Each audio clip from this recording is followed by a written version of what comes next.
अस्सलाम वालेकुम। Programme night addition में हम आपको खुशामदीद कहते हैं। नाज़रीन, WHO का कहना है कि जब तक 70% लोगों को वैक्सीनेशन नहीं लगती तब तक कोरोना वबा खत्म नहीं हो सकती। उन्होंने ये भी कहा कि असल परेशानी कोरोना वायरस की नई से नई शक्लों का सामने आना है। इस वक्त दुनिया भर में कोरोना की 3 खौफनाक अक़साम मौजूद हैं, जिनमें सबसे ज़्यादा ख़तरनाक किस्म डेल्टा है, जो कि भारत में बड़े पैमाने पर अमवात का सबब बनी है। बदकिस्मती से भारत की जो कोरोना किस्म है ये इस वक्त पाकिस्तान में भी मौजूद है।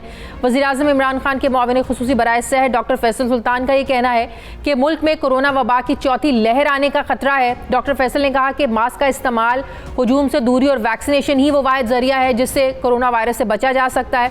माहिरीन की तरफ से इंदिया दिया गया है कि ईद उल अज़हा पर एहतियाती तदाबीर पर अमल नहीं किया गया तो कोरोना केसेस में इजाफे का खतरा है। जुलाई के आखिर या अगस्त के शुरू में कोरोना की चौथी लहर उरूज पर हो सकती है। NCOC के मुताबिक गुज़श्ता एक रोज़ में कोरोना वबा से 17 मौत हुई, जबकि 1517 नए केसेस रिपोर्ट हुए हैं। इस मौलिक वायरस से अमवात की मजमूई तादाद 22,469 हो गई, जबकि कोरोना केसेस की कुल तादाद 9,66,007 हो गई है। डॉक्टर फैसल सुल्तान का कहना है कि अगर SOPs पर अमल ना किया गया तो कोरोना वबा की चौथी लहर में भी शिद्दत आ जाएगी। फिर जब SOPs की हम बात करते हैं तो आज़ाद कश्मीर में जारी जो इलेक्शन मुहिम है इसकी तरफ ध्यान चला जाता है। इस वक्त आज़ाद कश्मीर में सभी सियासी जमातें इलेक्शन कैंपेन चला रही हैं, जबकि PDM के प्लेटफॉर्म से भी मुख्तलिफ शहरों में जलसों का इनेकाद किया जा रहा है। सवात में होने वाले PDM के जलसे पर वफाकी वज़ीर असद उमर ने ट्वीट किया और कहा कि मुस्लिम लीग नून के रहनुमा ने कौमी असम्बली के इजलास में हैरत अंगेज़ चीज़ों के बारे में लेक्चर दिया कि अगर वो इक़्तिदार में होते तो कोरोना वायरस को रोक देते। हालांकि शहबाज शरीफ जो कम से कम कर सकते थे वो ये था कि हज़ारों लोगों के साथ सवात में जलसा ना करते। क्या शहबाज शरीफ सिर्फ इक़्तिदार में रहकर ही मुस्बत इक़दाम कर सकते हैं? अब बात यह है नाज़रीन की अपोजिशन ने तो कोरोना वायरस की दूसरी और तीसरी लहर के दौरान भी एहतजाजी धरनों की कॉल देने से गुरेज नहीं किया था, लिहाजा अब इलेक्शन में भी उन्होंने NCOC की सिफारिशात पर तवज्जो नहीं की। मगर हैरानी तो इस बात की है कि आज़ाद कश्मीर इलेक्शन मुहिम में अपोजिशन जमातों को टफ टाइम देने के लिए वज़ीर-ए-आज़म इमरान खान ने भी आज़ाद कश्मीर में इलेक्शन कैंपेन करने का जो प्लान है उनका भी मुरतब कर लिया गया है। आज़ाद कश्मीर में वज़ीर-ए-आज़म इमरान खान 12 जुलाई को मीरपुर, 18 जुलाई को बाग और 23 जुलाई को मुजफ्फराबाद में इंतखाबी जलसों से खिताब करेंगे। अपोजिशन पर तो असद उमर का बस नहीं चलता कि इन्हें जलसे ना करने देती, मगर वज़ीर-ए-आज़म इमरान खान को तो वफाकी वज़ीर कायल कर सकते थे कि कोरोना SOPs पर अमल दरामद अब नागुज़ीर है।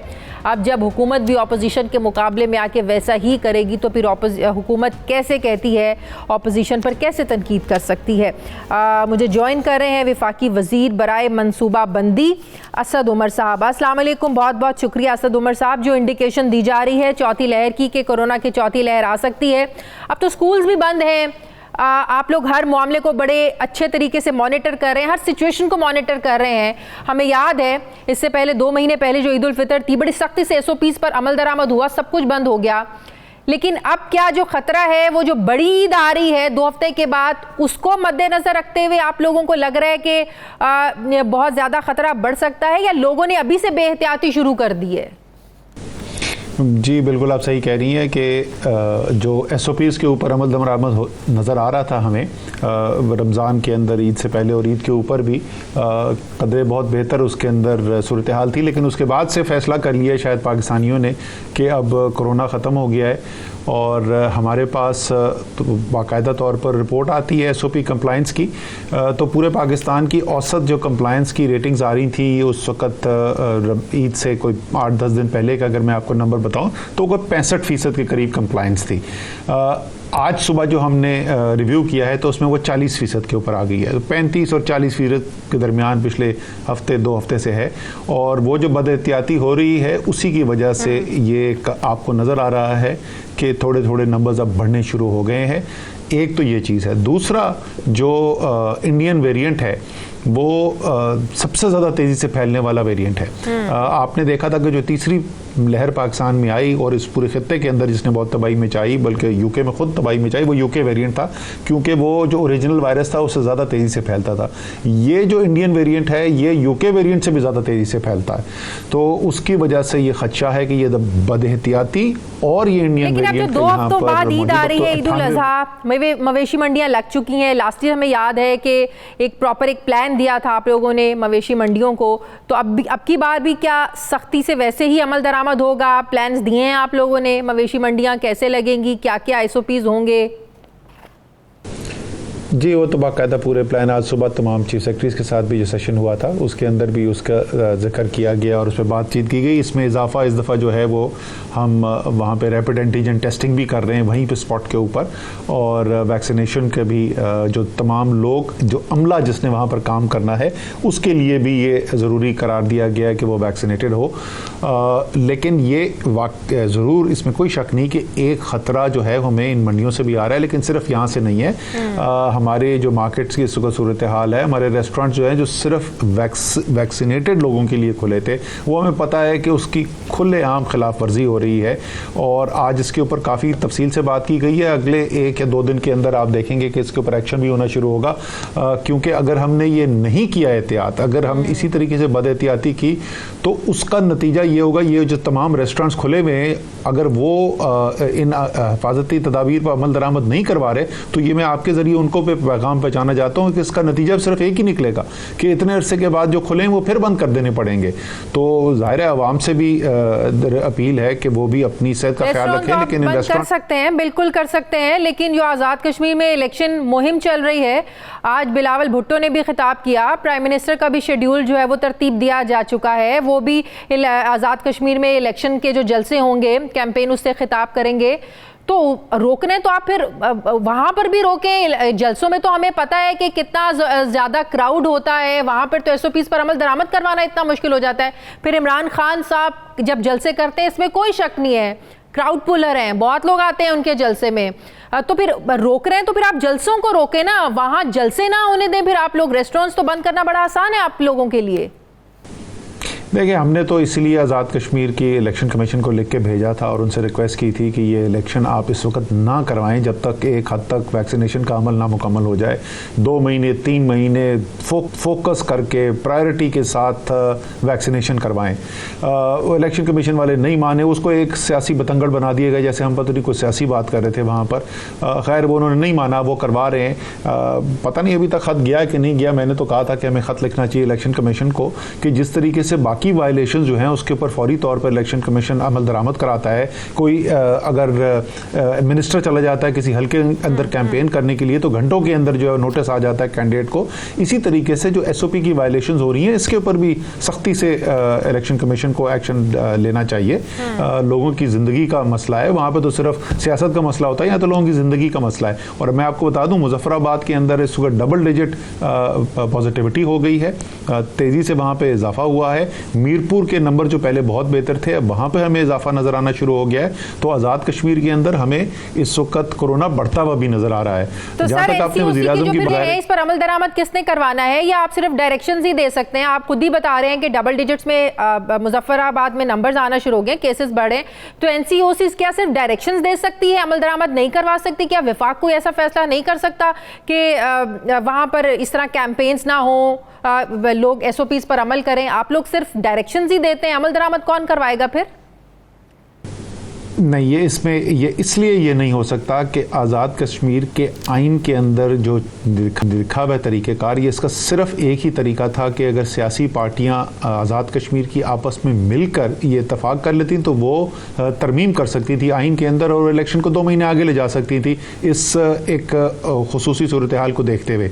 तो वफाक बराह रास्त यहाँ से ऑर्डर नहीं कर सकता, और ज़ाहिर है वफाक नहीं कर सकता तो NCOC भी नहीं कर सकता। लेकिन चलें, वो तो बात गुजर गई। लेकिन जिस तरीके से इलेक्शन किया जा रहा है, आजकल तो सोशल मीडिया का ज़माना है, बच्चा गांव के अंदर कोई बच्चा नहीं है जिसके पास फ़ोन ना हो, और आज़ाद कश्मीर में पढ़े लिखे लोग हैं। तो जो आम तौर पे जिस तरीके से हम इलेक्शन करते हैं उससे अगर हम मुख्तलिफ कर लें तो पैगाम हमारा फिर भी वहाँ तक पहुँच सकता है। जहाँ तक आपने वज़ीर-ए-आज़म के जलसों की जिक्र किया, बिल्कुल इस वक्त इलेक्शन कैंपेन हो रही है।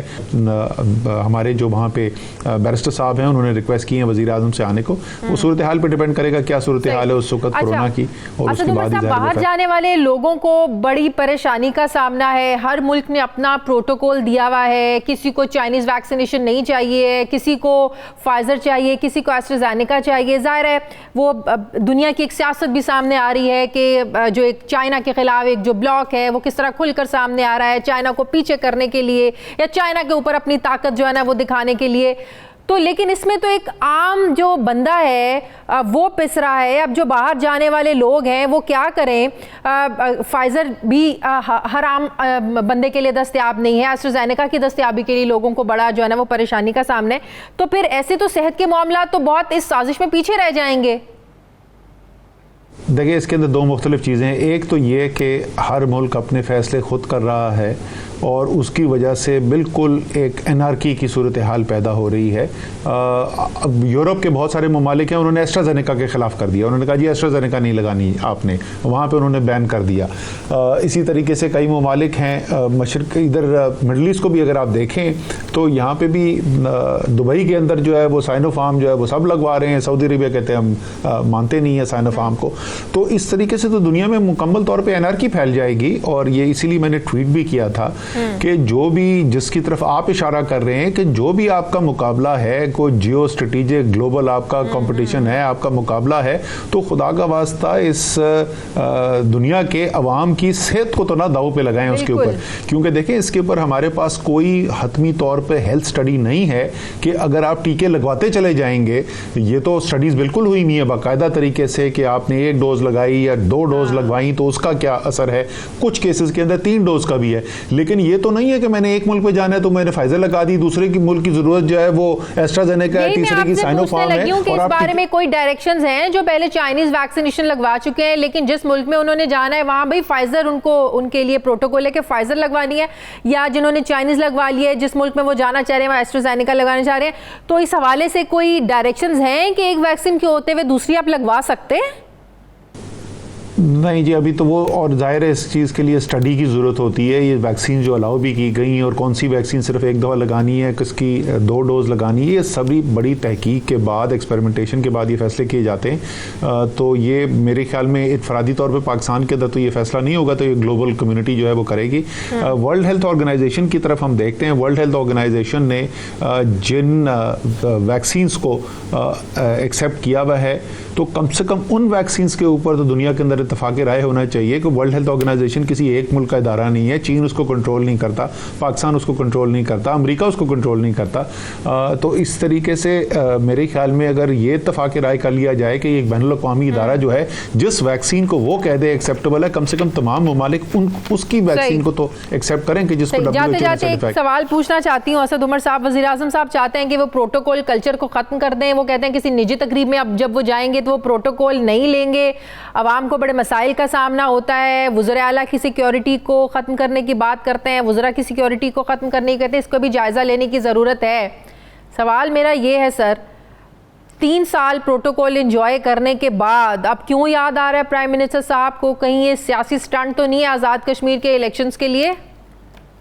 और दूसरी बात पॉसिबल है सिक्योरिटी के बगैर जाना, जहां वाकई में सिक्योरिटी की ज़रूरत होती है। मसलन मेरे ख्याल में वज़ीर दाखिला जो हैं उनकी जो जिम्मेदारी है उसके अंदर सिक्योरिटी की उनको ज़रूरत है। वज़ीर आज़म को ज़ाहिर है उसकी ज़रूरत है। तो वो ऑफिशियल उसकी बात नहीं कर रहे थे, सिर्फ उन्होंने ये कहा था कि अपनी ज़ात तक, यानी वज़ीर आज़म का जहाँ तक है, तो वो कह रहे थे मैं निजी तकरीबात में पहले ही जाने से गुरेज करता हूँ, क्योंकि जहाँ मैं जाता हूँ तो वहाँ पर वो सिक्योरिटी का जो इंतज़ाम करना पड़ता है उससे आवाम को मुश्किलात पैदा होती हैं। तो इसलिए उन्होंने कहा कि मैं ये भी नहीं करूँगा। और उसके अलावा जो है सिक्योरिटी ज़रूर हो, जिसको ज़रूरत है सिक्योरिटी की, जो प्रोटोकॉल के शौकीन है वो वज़ीर वाली गाड़ियों के तो बहुत से लोग शौकीन होंगे।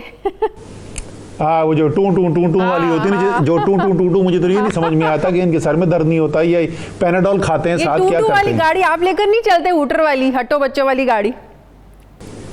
नहीं जी, मेरी ज़िंदगी मेरी बड़ी बेहतरीन पुरसुकून ज़िंदगी चल रही है। मैं वैसे ही बेज़रा सा बंदा हूँ मुझे क्या सिक्योरिटी की। और मुझसे जब भाई दी बहुत मुझसे लोग सवाल पूछते हैं आप सिक्योरिटी, मैं उनसे बोलता हूँ जितनी मेरी ज़बरदस्त सिक्योरिटी है इससे ज़्यादा ताकतवर सिक्योरिटी हो ही नहीं सकती। मैं कहा जी वो क्या है, और वो अल्लाह ताला के ऊपर ईमान है। जिस दिन तक अल्लाह ताला ने आपको हिफाजत में रखना है आप हिफाजत में रहेंगे, आपको किसी सिक्योरिटी की ज़रूरत नहीं है। बहुत बहुत शुक्रिया वफाकी वज़ीर बराए मनसूबाबंदी असद उमर साहब मेरे साथ थे, थैंक यू वेरी मच। मुझे ब्रेक लेनी है नाज़रीन, वापस आते हैं छोटे से वक्फे के बाद।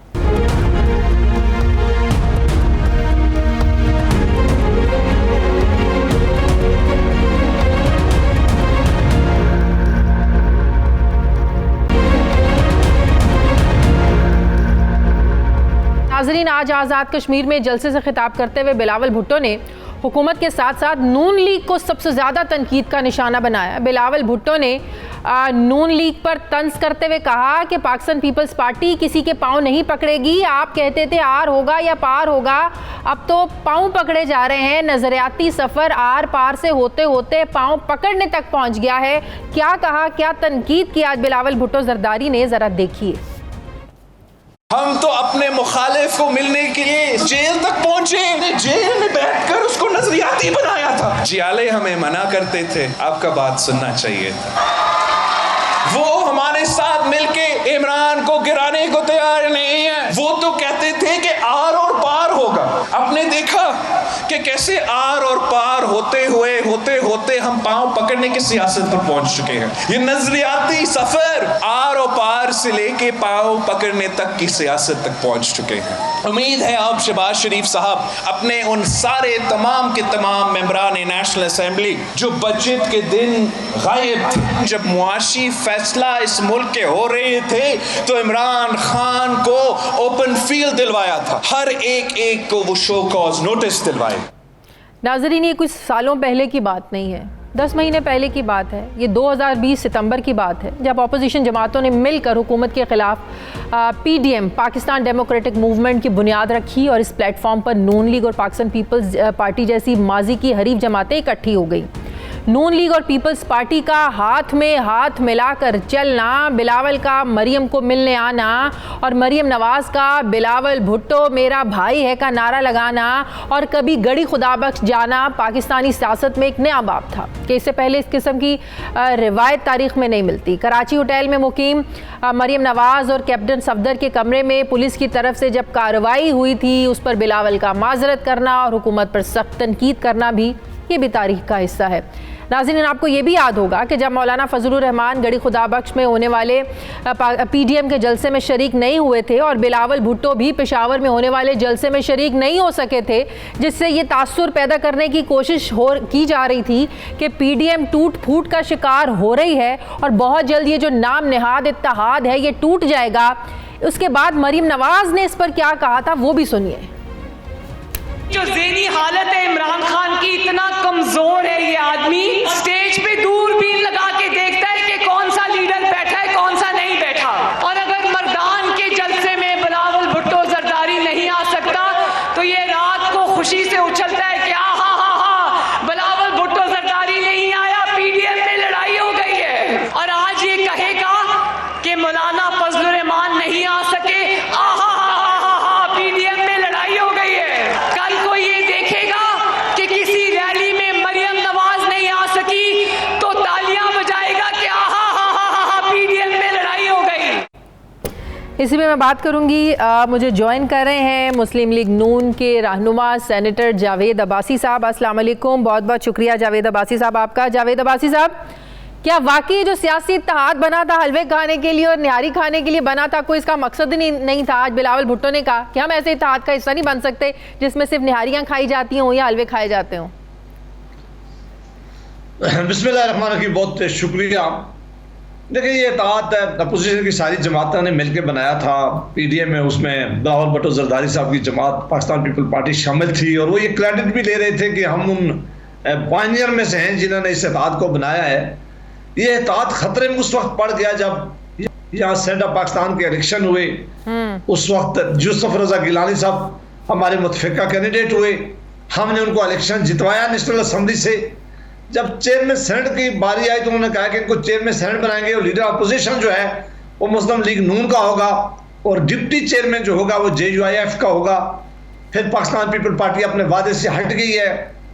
PDM की सारी जमातें, इसमें सिर्फ मुस्लिम लीग शामिल नहीं है, सारी जमातें एक तरफ खड़ी हुई हैं। उन्होंने कहा कि यूसुफ रजा गिलानी को लीडर अपोजिशन बनाने के लिए आपने हुकूमत की इत्तेहादियों के साथ तावन किया। ये पहली दफा पाकिस्तान की हिस्ट्री में हुआ है। तो वोट लेकर यूसुफ रजा गिलानी साहब को उन्होंने चेयरमैन लीडर अपोजिशन सेनेट में बनाया है, तो जाहिर है फिर वो किस तरह आज हुकूमत की अपोजिशन करेंगे। तो वहां से हमारा इत्तेहाद जो है उसमें खतरा हो गया है, इत्तेहाद नुकसान हुआ है, नहीं होना चाहिए था। हमारी ख्वाहिश रही है, आज भी ख्वाहिश थी कि सारी सियासी जमातें मिलकर इस हुकूमत के खिलाफ जदोजहद करें। लेकिन आज बिलावल भुट्टो ने कहा है कि आज भी अगर PDM हमारे मौक़िफ़ पर आ जाए, पंजाब के CM के खिलाफ अदम एतमाद ले आए, हम आपके साथ हैं। मरकज़ में वज़ीर आज़म के खिलाफ अदम एतमाद ले आए, हम आपके साथ हैं। वो कह रहे हैं हम चल सकते हैं आपके साथ, लेकिन इन दो शख्सियात को घर भेजना होगा। देखिए, पाकिस्तान पीपल्स पार्टी के पास पंजाब में मेरा ख्याल 3 या 4 सीटें हैं। अब उस पर वो क्या अदम एतमाद लाने के लिए बात करते हैं? उनके पास कुछ पोजीशन है वो अदम एतमाद की, वो दूसरों के सहारों पर अदम एतमाद की बातें करते हैं और हम उन्हें पता है कि उनको कोई लूज नहीं करे। वो ऐसी बात करें जो नामुमकिन है। यहाँ मरकज में भी हमारे पास अभी तक ना कोई अददी तादाद मौजूद है। ये अगर होती है हमारे पास अददी तादाद तो हम रास्ता रोकते बजट में उनका सारा मिलकर, लेकिन हमारे पास अभी तक अच्छा, इस पर भी तनकीद थी कि जिस दिन बजट पास हुआ आप लोगों के लोग ही गायब थे। और मेरे शाजिया साहबा, अगर हम सारे लोग भी आ जाते, बैठे जाते, फिर भी बजट में पास हो जाना था। नहीं होना। अददी तादाद आप देख लेंगे हाउस में कितनी थी हुकूमत के पास, हम सारे जानते थे। हाँ। तो इस तरह तो बजट नहीं रुकते जिस तरह ख्वाहिशों से। अगर बिलावल भुट्टो जरदारी साहब की बात ठीक है, अगर वो कन्विंस कर लेते PDM की प्लेटफॉर्म पर PDM की बाकी जमातों को, तो कुछ भी हो सकता था। लेकिन उन्होंने बाहर निकल कर एक अपना नया नारा देना शुरू कर दिया है, ये ठीक नहीं था। वो PDM में कन्विंस करते सारी PDM की जमातों को कि अदम एतमाद करें तो ठीक है, हमें कबूल है। अगर वो कहते कि प्राइम मिनिस्टर के खिलाफ PDM मौजूदगी अपनी रख के ये बात कर सकते थे।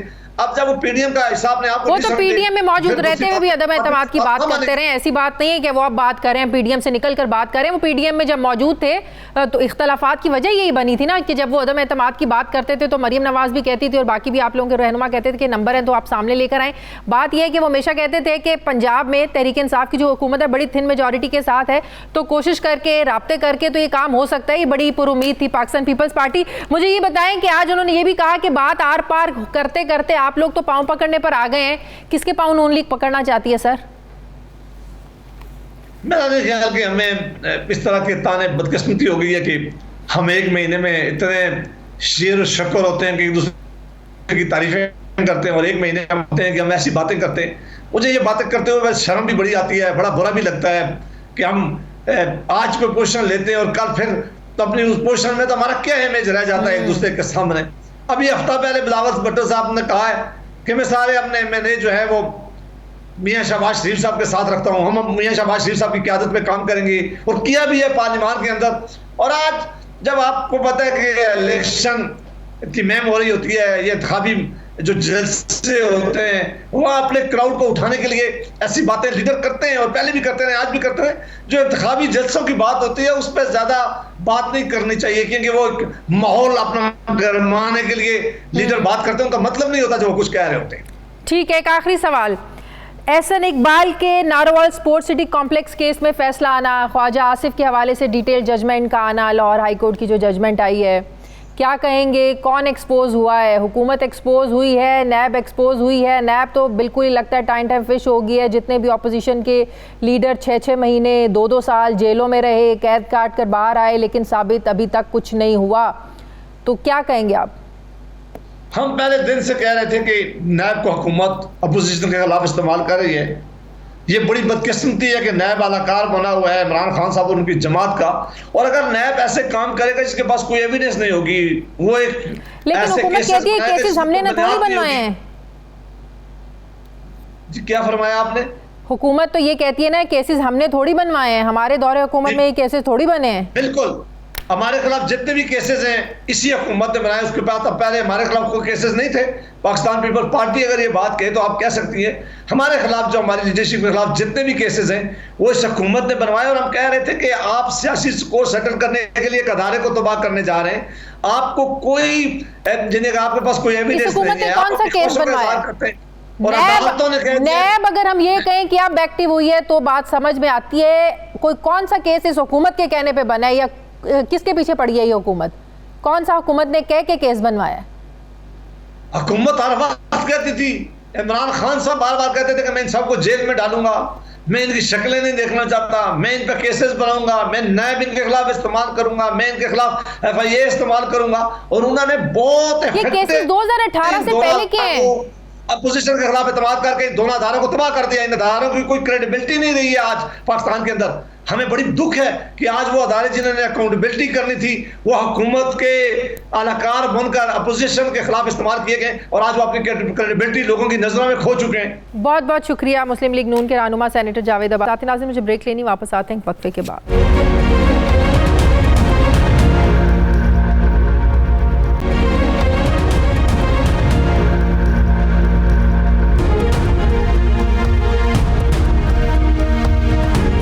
के बाद एक बार फिर से आपको खुशामदीद कहते हैं। सीनियर सहाफ़ी तज्ज़ियाकार मज़हर अब्बास साहब ने मुझे ज्वाइन किया। अस्सलाम वालेकुम, बहुत बहुत शुक्रिया मज़हर अब्बास साहब आपका। मज़हर साहब, जिस तरीके से बिलावल भुट्टो ज़रदारी ने नून लीग को तनकीद का निशाना बनाया है, अपोजिशन हुकूमत को तनकीद का निशाना बनाए, समझ में भी आती है। आज़ाद कश्मीर इलेक्शन की जो मुहिम शुरू हो चुकी है, हुकूमत पर तो तनकीद की, लेकिन जिस तरीके से आज नून लीग पर गरजे बरसे बिलावल भुट्टो ज़रदारी, क्या लगता है कि शो कॉज नोटिस का उन्होंने बदला लिया है?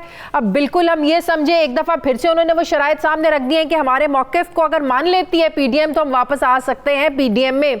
ये सिर्फ आपको लगता है कि ये वक्ती इत्तेहाद था, अब दोबारा PDM का हिस्सा बन नहीं सकती पाकिस्तान पीपल्स पार्टी? अब आज़ाद कश्मीर के इलेक्शन को जीतने के लिए दोनों पार्टीज एक दूसरे के खिलाफ किसी भी हद तक जा सकती हैं? शुक्रिया शादिया। देखिए, इस वक्त मुझे ये बिल्कुल पीपल्स पार्टी और नून लीग का झगड़ा ऐसा ही लग रहा है जैसे सास बहू का झगड़ा होता है। हाँ। ये इतने छोटे छोटे मामलात में लड़ रहे हैं कि जो है अफसोस हो रहा है। दोनों पार्टियों को देख के अफसोस होता है, दोनों की जो लैंग्वेज है उसको सुन के अफसोस होता है। अब बिलावल भुट्टो आज़ाद कश्मीर की इलेक्शन कैंपेन कर रहे हैं। ये बात समझ में आती है कि आज़ाद कश्मीर में PMLN की हुकूमत है। ये बात समझ में आती है कि PMLN की अगर गवर्नमेंट को आप तनकीद का निशाना बनाएं तो बिल्कुल ठीक है, क्योंकि पीपल्स पार्टी की अपनी एक आइडेंटिटी है। और लेकिन वो आज़ाद कश्मीर की गवर्नमेंट को निशाना नहीं बना रहे तनकीद का। वो मुस्लिम लीग नून की मरकज़ी क़यादत को उस हवाले से निशाना बना रहे हैं जिसका ताल्लुक पाकिस्तान की पॉलिटिक्स से है, आज़ाद कश्मीर की पॉलिटिक्स से नहीं है। तो मेरा ख्याल है, और इसका एम क्या है, एक चीज़ तो मुझे बिल्कुल वाज़ेह तौर पे लगती है कि PMLN और पीपल्स पार्टी अब जो है वो करीब नहीं आ सकते। जितनी दूरियां बढ़ गई हैं, ना इनमें वो पॉलिटिकल मैच्योरिटी मुझे नज़र आती है। जाहिर है जो 2006 में 90s की पॉलिटिक्स, इससे ज़्यादा बड़ी बड़ी दूरियां देखी हैं जब बीबी की के खिलाफ बाकायदा तौर पर कैंपेन्स चलती थी और किस तरह के इल्ज़ामात लगाए जाते थे, फिर पीपल्स पार्टी की तरफ से जो जवाब मिलता था। इससे बड़े बड़े हम लोगों ने इख्तलाफात देखे हैं, लेकिन उसके बावजूद फिर हम लोगों ने देखा है जो इनका मिसाक जमहूरियत था उसमें ये लोग इकट्ठे हुए। उसके बाद अब एक दफ़ा फिर से हमने PDM इत्तेहाद देखा। तो हम ये ना ही कहें बेहतर है कि ये लोग दोबारा इकट्ठे नहीं हो सकते, ये नहीं कहना चाहिए। नहीं, वो मैं इसलिए वो बात सामने, वैसे तो पॉलिटिक्स में politics is a game of possibilities and opportunities, लेकिन मैं ये बात इसलिए कह रहा हूँ कि बेनज़ीर भुट्टो और नवाज शरीफ की पॉलिटिक्स जो रही, और उसको जब दोनों ने इस चीज़ को रियलाइज़ किया कि दोनों यूज़ हो गए, और वो कब रियलाइज़ किया? वो उस वक्त रियलाइज़ किया जब दोनों को इलेक्शन लड़ने की इजाज़त नहीं दी गई, और वो था 2002 में।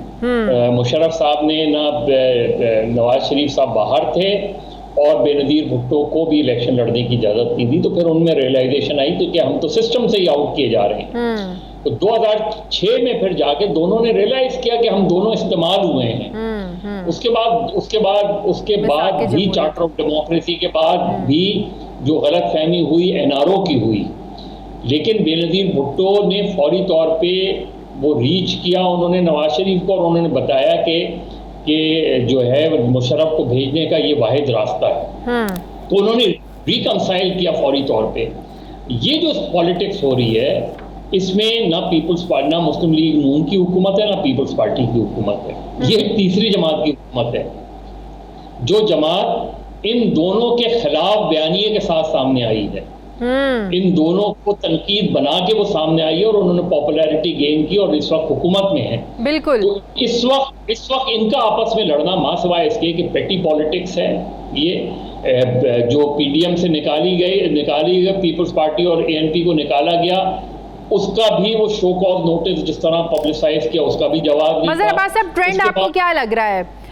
होता तो यही है कि जिसके सेंटर में हुकूमत होती है वही जो है ना, वो चाहे आज़ाद कश्मीर के इलेक्शन हो या गिलगित बल्तिस्तान के इलेक्शन हो, सेंटर वाली पार्टी ही रूल करती है, इलेक्शन जीतती है। लेकिन मौजूदा तनाजुर में आपको क्या लग रहा है? शादी देखिए, नॉर्मली अगर आज़ाद कश्मीर के इलेक्शन के कॉन्टेक्स्ट में जाएं तो उसमें एक जो ट्रेडिशनल एज है वो उस पार्टी को हासिल होता है जो इस्लामाबाद में रूल कर रही होती है। तो उस लिहाज से तो जिस तरह गिलगित बल्तिस्तान में होता है, इसलिए कि उनके मामलात इस्लामाबाद से होते हैं ज़्यादातर। तो इसलिए जो भी वहाँ गवर्नमेंट बनती है वो कोशिश करती है कि इस्लामाबाद के जो भी पार्टी इस्लामाबाद में उसी को वोट दें ताकि उनके मामलात ठीक हो। एक तो वो है। अब इससे खिलाफ बिल्कुल ट्रेडिशन के हट से कोई चीज़ हो जाए तो कह नहीं सकते। लेकिन जो इस वक्त पॉलिटिक्स हो रही है, चाहे PMLN और पीपल्स पार्टी की हो रही हो या PTI और अपोजिशन की हो रही हो रही है अगले इलेक्शन की पॉलिटिक्स। बिल्कुल नई सब बंदियां बन रही हैं। जो जरदारी साहब का गेम प्लान है और नून लीग का गेम प्लान, नून लीग और JUI मिलकर और PDM शायद एक इलेक्शन अलायंस बन जाए, इलेक्टोरल अलायंस। सही। इसी तरह जरदारी साहब जो देख रहे हैं वो PMLQ की तरफ देख रहे हैं। वो ये एक्सपेक्ट करते हैं कि पंजाब में अगर जहांगीर तरीन ग्रुप से मामला खराब होते हैं, और इसीलिए आज इमरान खान ने PMLQ के वक्त से मुलाकात जी हाँ, चौधरी परवेज़ इलाही से भी मुलाकात की भी, और उनके साथ उनके साहिबजादे भी थे जिनकी शक्ल इमरान खान देखना पसंद नहीं करते थे। बिल्कुल। ये उन्होंने कहा। तो पॉलिटिक्स में ये चीजें होती हैं। तो मेरा ख्याल है अगला इलेक्शन एम है, और इसी वजह से वो PMLN को टारगेट कर रही है पीपल्स पार्टी। और सही, थोड़ा आगे बढ़ते हैं। मज़हर अब्बास साहब, इस्लामाबाद हाई कोर्ट का जो एहसन इकबाल की गिरफ्तारी में जो डिटेल जो एक जजमेंट आई है जिसमें उन्होंने कहा है कि नैब ने इख्तियारात से तजावुज़ किया है, और अदालत ने अपने फैसले में कहा है कि नैब पिंडी एहसन इकबाल पर करप्शन के जो इल्ज़ामात थे इस पर सबूत पेश करने में नाकाम रही, और ना रिकॉर्ड पर है ना नैब ने इल्ज़ाम लगाया कि एहसन इकबाल ने इस मंसूबे से माली फ़वाइद हासिल किए। आपको लग रहा है हर एक के बाद दूसरा केस, दूसरे के बाद तीसरा केस, ऑपोजिशन पर जितने अब तक केसेस बने हैं, जितनी भी जमानतें हुई हैं, नैब हर केस में एक्सपोज होती जा रही है। नैब की क्रेडिबिलिटी शायद जीरो हो गई है। बिल्कुल। आप ख्वाजा आसिफ वाला बेल का जजमेंट पढ़ लें, डिटेल एहसन इकबाल का पढ़ लें, फिर 2 साल से खुर्शीद शाह को लटकाया हुआ है। ये जो नैब का सबसे बड़ा प्रॉब्लम है वो ये है कि वो है गिरफ्तारी, और यही कि आप एक आदमी को उठा लेते हैं, उसको 1.5-2 साल रखते हैं, और 2 साल बाद भी आप रेफरेंस फाइल करने के काबिल नहीं होते, और अल्टीमेटली कोर्ट को फिर उन्हें इस तरह के फैसले देने होते हैं। किसी को आप 6 महीने, किसी को साल। मेरा ख्याल है नैब के कानून में जो बुनियादी तब्दीली की ज़रूरत है वो गिरफ्तारी की क्लॉज की है। बिल्कुल। कि जब तक नैब के पास 100% या 90% तहकीक मुकम्मल ना हो जाए उस वक्त तक आदमी को गिरफ्तार। देखिए बाहर के मुल्कों में क्या होता है, बड़े से बड़ा संगीन इल्ज़ाम भी होता है तो वो उस आदमी को जेल में नहीं रखते, उसको बेल मिल जाती है, उसका पासपोर्ट वो ट्रैवल नहीं कर सकता, और जब चार्ज फ्रेम होता है तो उसके बाद उसका मतलब ऑलमोस्ट ये समझा जाता है कि इसका मतलब ये है कि अब ये केस जो है वो अब प्रोसिक्यूशन ने अपना। लेकिन यहाँ हमारी ऑपोजिशन का भी तो कसूर है। नैब इस्लाहात में जब ये बैठने की बात करते हैं, हुकूमत कहती है कि इसलिए मामलात रुक जाते हैं क्योंकि ये NRO मांगते हैं, ये कहते हैं हमारे केसेस खत्म कर दें। मतलब कि ऑपोजिशन अगर इन पर चाहे बात तो हो सकती है, ना हुकूमत कुछ पीछे पॉइंट हटने को तैयार है, ना ऑपोजिशन उनके साथ बैठने को तैयार है। हालांकि कल आने वाले दिनों में ज़रूरी नहीं है कि इमरान खान की हुकूमत हो 2023 के इलेक्शन के बाद, तो ये कल सब कुछ कुछ तहरीक इंसाफ की हुकूमत को भी भुगतना पड़ सकता है। तो आपको नहीं लगता कि हुकूमत और अपोजिशन दोनों को एक एक कदम पीछे हटकर इस मसले को हल करने की बहुत ज़्यादा ज़रूरत है, इस पर इस्लाहात लाने की ज़रूरत है? अपोजिशन का तो शायद अपोजिशन का तो बहुत बुरा हाल है, और ये बात ठीक है आपकी कि अपोजिशन जो है, चाहे वो इलेक्टोरल रिफॉर्म्स हो, चाहे आप गवर्नमेंट के इलेक्टोरल रिफॉर्म से नहीं टोटली डिसएग्री करें, लेकिन आप कोई ऑल्टरनेट रिफॉर्म्स तो पैकेज लेकर आते हैं ना। आप आते हैं और उस पैकेज की बुनियाद पे जब दोनों पैकेज आप सामने रखते हैं तो उसमें कहीं मीटिंग पॉइंट्स आ जाते हैं। बिल्कुल। और इवन अगर फर्ज करें नहीं भी आते तो एटलीस्ट कल आप पे ये इल्जाम तो नहीं जाएगा ना कि आपने रिफॉर्म्स के लिए नहीं बैठे नहीं आप। बिल्कुल इसी तरह नैब की रिफॉर्म्स का मसला है कि अब पीटीआई की गवर्नमेंट को भी एकदम उन्होंने उठा के जो है उसको वो कर दिया कि जी आ जाते हैं अपने केसेस। आप बैठे तो अभी मुज़ाकरात शुरू नहीं हुए कि आपने इल्जाम तराशी शुरू कर दी। बिल्कुल सही। मेरा ख्याल है ऑपोजिशन को नैब के कवानीन के लिए भी और इलेक्टोरल रिफॉर्म्स के लिए भी गवर्नमेंट के साथ बैठना है, और गवर्नमेंट को भी उन्हें एंगेज करना चाहिए, प्रॉपर फॉर्मल तरीका जो होता है। सही, बहुत बहुत शुक्रिया। सीनियर सहाफ़ी तज्ज़ियाकार मज़हर अब्बास साहब मेरे साथ हैं। नाज़रीन मुझे ब्रेक लेनी, वापस आते हैं थोड़े से वक्फे के बाद।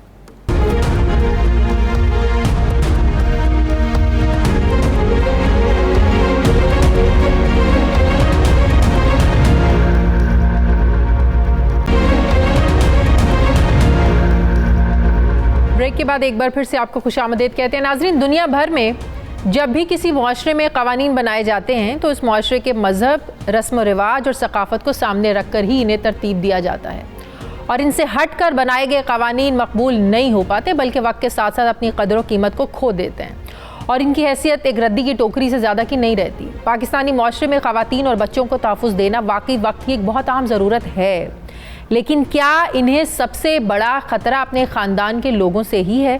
अब हमारी वज़ीर इंसानी हुकूक डॉक्टर शीरी मज़ारी ने जो डोमेस्टिक वायलेंस बिल मंजूर कराया है, इस पर शदीद रद्द-ए-अमल देखने में आ रहा है। इस बिल के मुताबिक किसी भी घर में एक खातून, बच्चे या कमज़ोर फ़र्द पर जिस्मानी, नफ्सियाती, जिनसी या जज्बाती मुआशी इस्तेहसाल को घरेलू तशद्दुद तस्वुर करके जुर्म करार दिया गया है। अब आवाज़ें उठ रही हैं कि मुक़द्दस रिश्ते यानी माँ बाप अपने बच्चों के लिए कुछ गलत या बुरा कैसे सोच सकते हैं। वफाकी वज़ीर इंसानी हुकूक डॉक्टर शीरी मज़ारी अभी इस बिल के शादियाने ही बजा रही थी कि पाकिस्तान की मरकज़ी उलमाए कौंसिल ने इस कानून को ख़ानदानी निज़ाम के ख़िलाफ़ एक साजिश करार दिया है।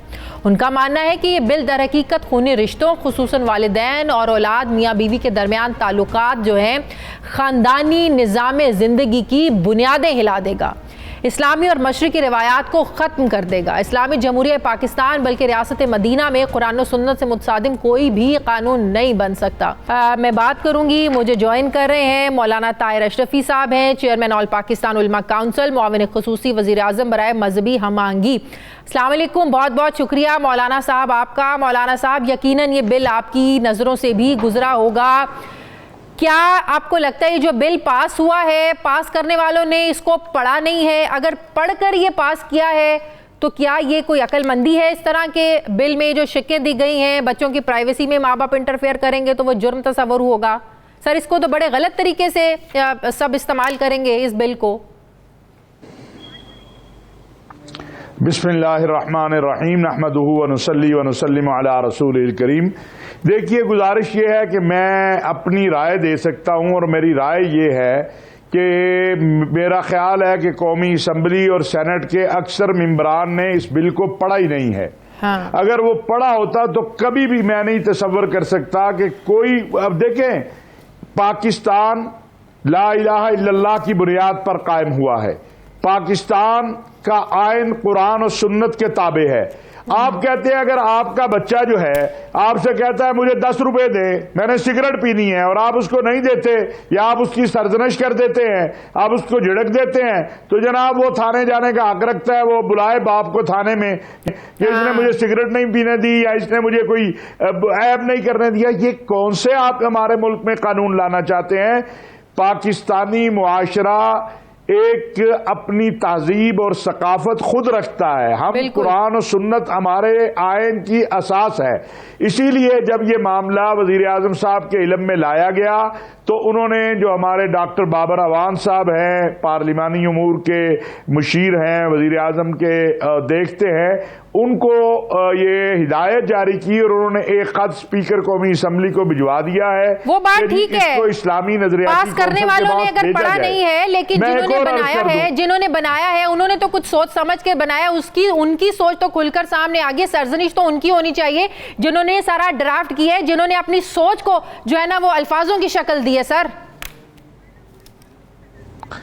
बिल्कुल दुरुस्त बात है, लेकिन अल्हम्दुलिल्लाह यहाँ हम जाग रहे हैं, ऐसी बात नहीं है। और ये अभी हमारे लिए ये भी तशवीश की बात है कि इस्लामी नजरियाती कौंसिल ने इस बिल के हवाले से एक खत जो है वो 17 जून को भेजा था, जिसमें कहा गया था कि इस बिल के ऊपर कुछ तहफ़्फ़ुज़ात हैं, लिहाजा कुछ शिकों के ऊपर इसको जब तक वो तहफ़्फ़ुज़ात दूर ना हो या उन पे बात ना हो तो इस बिल को जो है वो कानूनी शक्ल जो है वो ना दी जाए।